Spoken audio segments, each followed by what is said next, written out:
jauh ke belakang, kenyataan yang tersembunyi di baliknya sama sekali tidak indah. Gambaran tentang monster jauh lebih mengerikan, menjijikkan, dan penuh duka. Masyarakat di wilayah Slavia abad pertengahan tidak pernah mengenal sosok pangeran yang tampan. Mereka menyebut makhluk ini sebagai upir.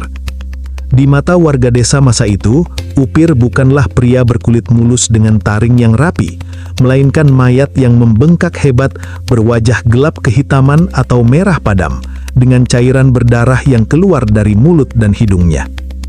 Mereka tidak bisa berubah menjadi kelelawar atau mengenakan pakaian mewah. Menurut cerita rakyat setempat, mereka adalah jasad yang merangkak keluar dari tanah pekuburan hanya untuk satu tujuan yang sangat dingin: kembali ke rumah mereka sendiri dan memangsa anggota keluarga yang paling mereka cintai. Di titik inilah muncul persimpangan besar tentang bagaimana manusia memahami teror tersebut. Jika kita melihatnya dari sudut pandang masyarakat zaman dulu, ini adalah fenomena gaib dan kutukan iblis yang sangat nyata. Bagi orang-orang yang hidup di masa kegelapan, ketika kematian mendadak menyerang satu keluarga secara beruntun, itu adalah bukti bahwa ada kekuatan jahat yang sedang bekerja. Ketika sebuah kuburan dibongkar dan mereka melihat mayat yang tampak masih segar dengan mulut berdarah, logika mereka menyimpulkan bahwa mayat tersebut telah bangkit untuk meminum darah orang hidup. Bagi mereka yang belum mengenal sains, inilah satu-satunya penjelasan spiritual yang paling masuk akal. Namun jika kita menggeser sudut pandang dan melihatnya dari kacamata ilmu pengetahuan modern, ada narasi yang bertolak belakang dan jauh lebih menyedihkan. Sains memandang fenomena ini bukan sebagai gangguan makhluk halus, melainkan sebagai sebuah tragedi medis. Apa yang dianggap warga abad pertengahan sebagai tanda penyerangan vampir sebenarnya adalah kombinasi dari proses pembusukan alami tubuh manusia serta serangan wabah penyakit mematikan yang belum ada obatnya. Orang-orang yang dicap sebagai vampir kemungkinan hanyalah manusia biasa yang menderita kelainan genetik langka atau terinfeksi virus ganas yang mengubah perilaku mereka secara drastis. Mereka bukanlah iblis yang memilih untuk menjadi jahat, melainkan korban penderitaan fisik yang tubuhnya disalahpahami oleh zaman mereka. Dua sudut pandang ini saling bertabrakan antara tahayul dan fakta, antara ketakutan mistis dan keputusasaan medis. Di satu sisi, ada ketakutan warga desa akan ancaman makhluk dari alam kubur. Di sisi lain, ada jeritan para penderita penyakit yang disalahpahami, diasingkan, dan dibantai hanya karena tubuh mereka mengidap kondisi yang tidak bisa dijelaskan ilmu pengetahuan kala itu. Ketika kepanikan massal melanda sebuah desa dan tetangga mulai berjatuhan satu persatu, mana yang sebenarnya lebih mudah dipercayai oleh akal sehat manusia yang sedang terdesak? Apakah sosok vampir yang memburu manusia di kegelapan malam itu benar-benar lahir dari kutukan gaib ilmu hitam yang tak tersentuh sains? Ataukah ketakutan terbesar manusia sepanjang sejarah sebenarnya berakar dari dalam tubuh kita sendiri? Sebuah penyakit biologis tersembunyi yang perlahan menggerogoti tubuh dan mengubah seorang manusia menjadi sosok monster di mata orang-orang yang dicintainya. Untuk mencari jawaban ilmiah dari misteri ini, para peneliti dan ahli medis modern mengarahkan pandangan mereka pada sebuah penyakit langka yang menjadi kandidat utama pemicu lahirnya mitos vampir. Penyakit ini bernama porfiria. Dalam istilah medis, porfiria adalah sebuah kelainan genetik pada darah di mana tubuh seseorang gagal memproduksi zat yang sangat krusial bernama heme.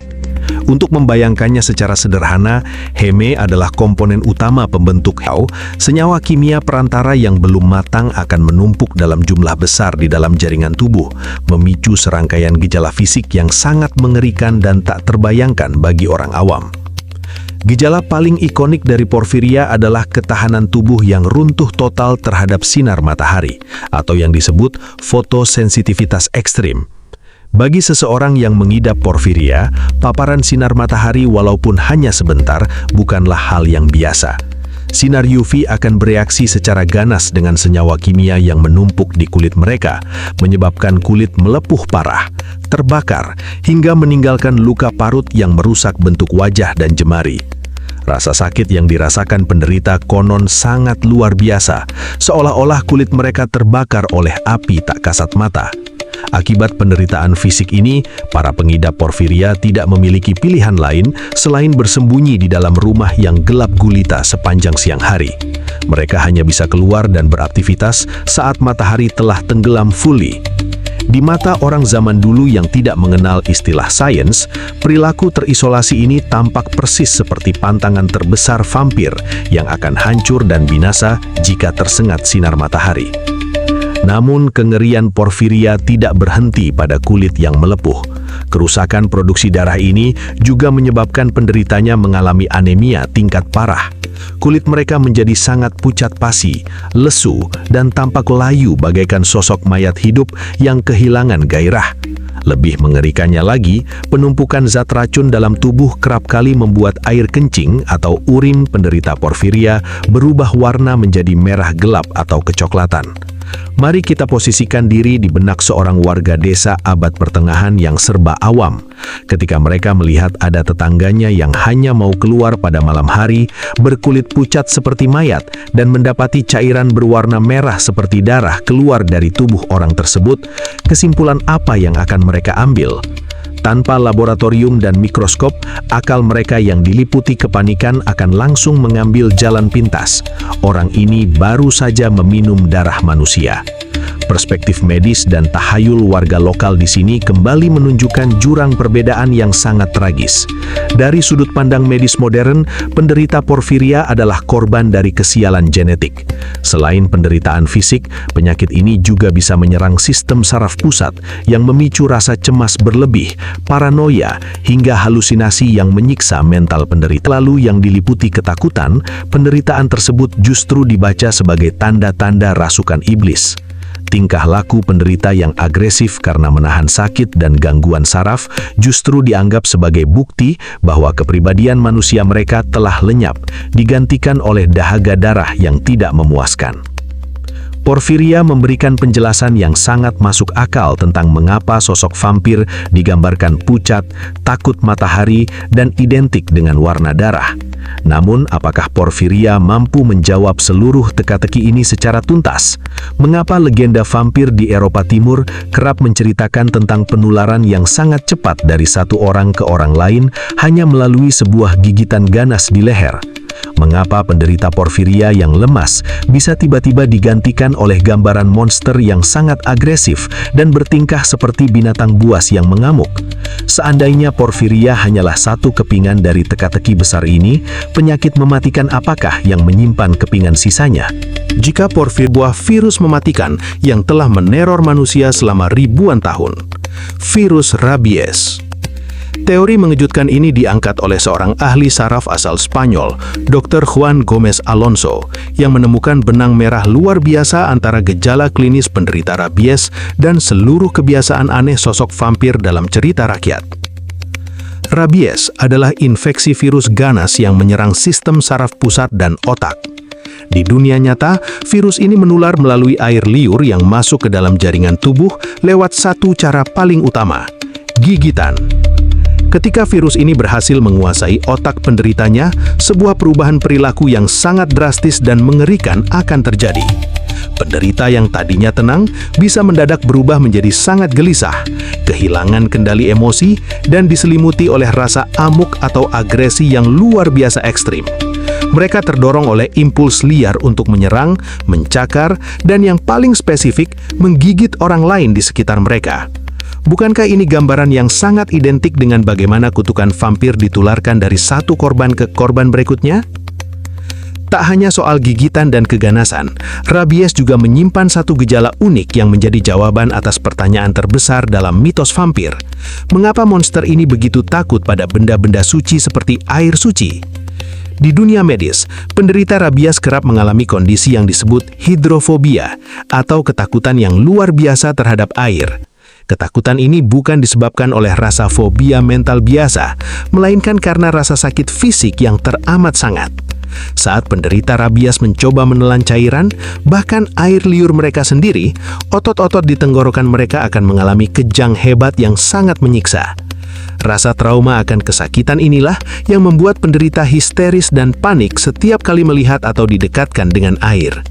Di mata masyarakat abad pertengahan yang menyaksikan penderita rabies menjerit ketakutan saat diciprati air, ketakutan tersebut tidak diartikan sebagai kejang tenggorokan, melainkan sebagai reaksi spiritual iblis yang gemetar menghadapi air suci. Penyakit ini juga memaksa penderitanya menjadi makhluk yang hanya berani muncul di kegelapan. Rabies membuat mata dan indera penderita menjadi sangat sensitif terhadap rangsangan cahaya terang dan suara keras. Ditambah dengan serangan insomnia parah yang membuat mereka tidak bisa memejamkan mata, penderita rabies kerap berkelujuran di tengah malam dengan ekspresi wajah yang meringis mengaitkan vampir dengan kelelawar, melainkan dengan anjing liar dan serigala.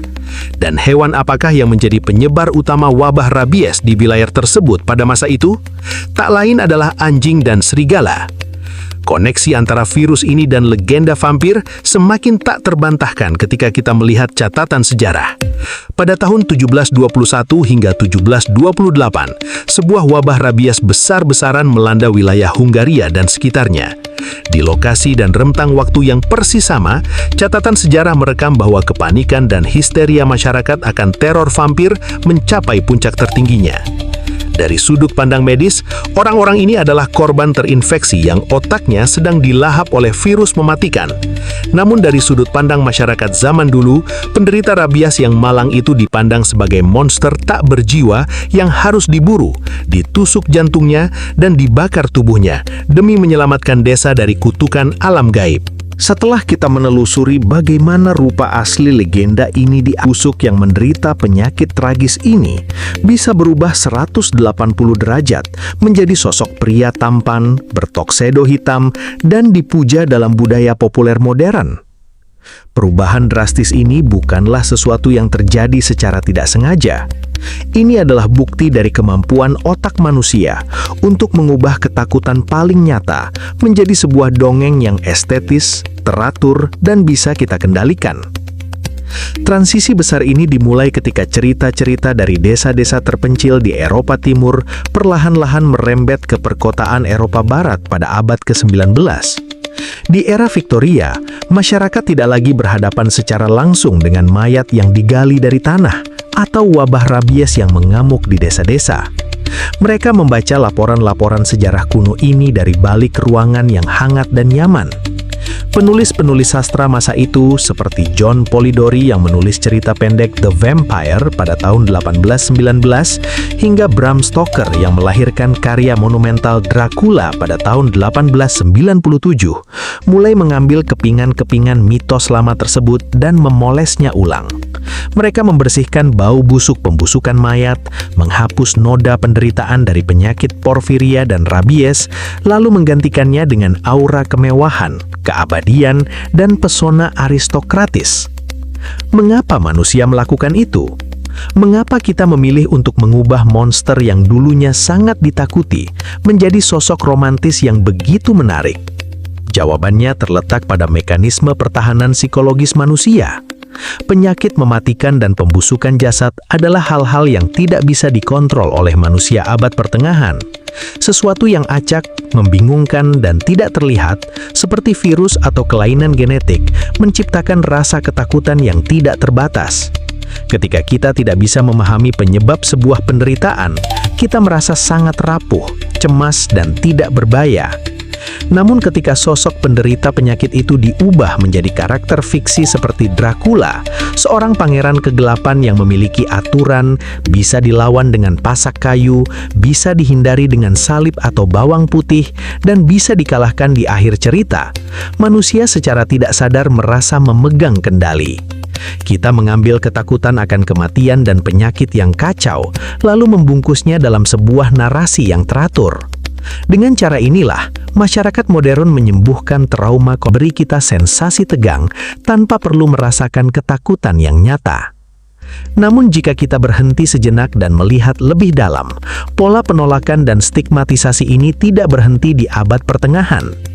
Bencana terbesar dari lahirnya mitos vampir bukanlah cerita tentang mayat yang bangun untuk meminum darah, melainkan bagaimana manusia memperlakukan sesamanya ketika rasa takut menguasai logika. Sepanjang sejarah peradaban manusia, ketika sebuah penyakit baru muncul dan belum bisa dijelaskan oleh sains, reaksi pertama masyarakat seringkali bukanlah empati, melainkan pengucilan, kepanikan, dan penghukuman. Kita melihat pola yang sama terus berulang dari zaman ke zaman. Saat wabah kolera, lepra, hingga penyakit-penyakit berbahaya di era modern melanda, penderitanya seringkali tidak hanya bertarung melawan rasa sakit fisik di dalam tubuh mereka, tetapi juga bertarung melawan prasangka, stigma, dan penolakan dari lingkungan sekitarnya. Orang-orang yang mengidap porfiria dan rabies ratusan tahun lalu adalah menjadi korban dari dua hal yang paling berbahaya di dunia, ketidaktahuan medis dan kepanikan massal. Disinilah kita menyadari betapa krusialnya peran ilmu pengetahuan dalam peradaban manusia. Sains bukan sekedar kumpulan rumus rumit atau pelajaran hafalan di dalam buku teks sekolah. Sains adalah lentera yang menuntun manusia keluar dari jurang ketakutan gaib dan prasangka yang merusak. Tanpa sains, setiap penyakit akan selalu dianggap sebagai kutukan iblis. Tanpa sains, setiap penderitaan fisik akan selalu dicari kambing hitamnya. Dan tanpa sains, kita akan terus menciptakan monster-monster baru hanya untuk menutupi rasa ketidakmampuan kita dalam memahami fenomena alam. Hari ini kita bisa menatap langit malam tanpa perlu takut pada sosok berdarah yang terbang di balik kabut. Kita bisa memahami bahwa kulit yang melepuh karena matahari adalah gejala kelainan genetik yang membutuhkan pengobatan medis, bukan tanda bahwa seseorang telah menjual jiwanya pada iblis. Kita mengerti bahwa kejang otot dan rasa takut pada air adalah penderitaan fisik dari infeksi virus rabies yang merusak otak, bukan bukti penolakan spiritual terhadap hal-hal suci. Namun warisan dari legenda vampir harus tetap menjadi pengingat yang abadi bagi kita semua. Ketika Anda menyaksikan film-film vampir di layar kaca, menikmati pesona sang pangeran kegelapan dengan jubah mewahnya, ingatlah bahwa di balik semua glamoritas fiksi tersebut, ada jeritan sunyi dari ratusan jiwa yang pernah hidup di dunia nyata. Mereka adalah manusia-manusia biasa yang pernah bernafas, merasa sakit, dan merindukan pertolongan di tengah kegelapan abad pertengahan. Cerita penderitaan mereka tidak pernah ditulis dalam buku-buku sejarah sebagai korban yang patut dikasihani, melainkan dikubur bersama ketakutan zaman mereka. Mungkin monster sejati yang berkeliaran di malam hari tidak pernah memiliki taring panjang, kulit pucat, atau jubah hitam. Monster sejati itu adalah ketakutan yang membuat kita menutup mata dari kebenaran, kepanikan yang menghancurkan rasa kemanusiaan kita, dan ketidaktahuan yang membuat kita menghakimi penderitaan orang lain.